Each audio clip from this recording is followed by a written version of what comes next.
Radio. Well, this weekend we celebrate Father's Day. It's a time to appreciate all the dads who are so important in our lives. It is also time to remember the fathers who are no longer around. It's one of those fathers that John Last learns about in this edition of The Last Word.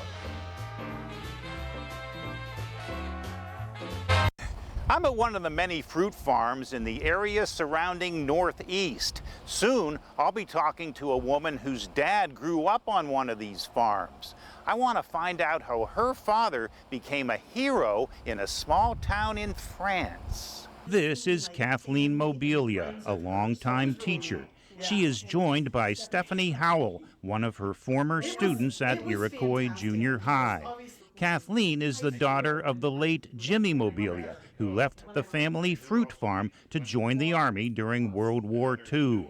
Jimmy spoke fluent Italian and picked up other languages when he attended Catholic school in Erie. So he would go undercover as a ranger, and he would do scout work to find out where the Germans were located and then report back. Kathleen's dad unwittingly became a hero in a small city in France named Saint-Quentin. He was disguised as a French peasant and was walking on foot towards the city. He saw a unit of American soldiers with tanks and jeeps and stuff were coming through. So my dad was tired and he asked for a ride on the tank. The ride quickly turned tragic. The tank came under fire. The gunner at the top of the tank was shot and killed. The other soldier in the tank took his place and also was shot and killed. That left Jimmy alone inside. And he thinks, oh my God, I don't know if I can drive this tank. Then he looks at it and he said, this is like driving a tractor back in Northeast on the farm. What happens next would be kind of humorous if it wasn't for the bloodshed that had been occurring. Jimmy couldn't keep the tank under control. He ended up driving the tank around in circles. He tried firing the gun as he was driving. The tank entered Saint-Quentin. It crashed into something and suddenly stopped.